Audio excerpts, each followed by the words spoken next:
talk about Lamar Jackson. We've got odds up for who his next team will be, if not the Ravens. And the Colts are the favorites there at plus 225. And then the Patriots, who are always at the top of these kind of boards, they're plus 450. Do you have any read on what team you think is a great fit for Lamar and where he might ultimately end up?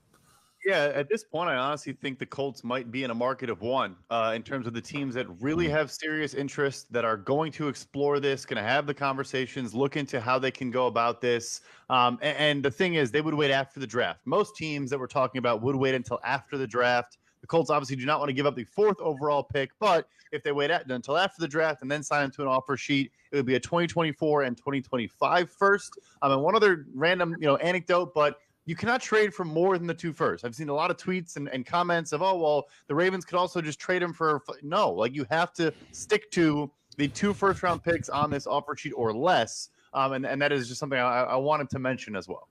I just can't get enough of how hard it is to find the actual rules, right? Like you would think that you could just Google, hey, NFL free agency rule book, and like a PDF copy would pop up. But no, it is extremely difficult to get your hands on what exactly are the rules. But that is the key point that is missing from every Lamar conversation out there. Nothing was ever going to happen until after the draft, because all of the teams with any realistic reason to go get him would much rather give up 2024 and 2025. If you're the Colts, you're literally like, well, we'll trade for Lamar Jackson, and then we'll send the Ravens the 32nd pick next year, no problem. Easy.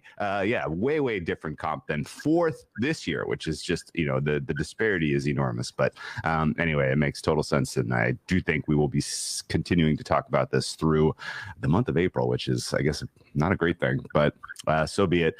Any read on if he goes to the Colts, if they are a realistic contender for an AFC?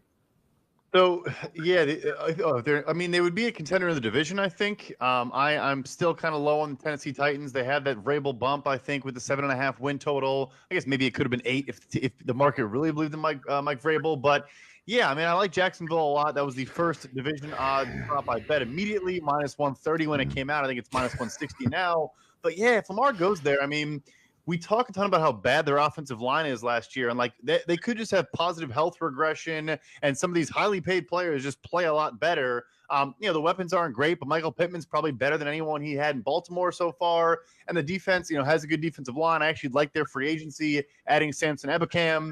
They got to figure out the secondary a bit, but yeah, I think they would be a contender in the division if they get Lamar.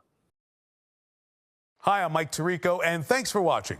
Make sure to hit subscribe for the latest news and highlights from NBC Sports.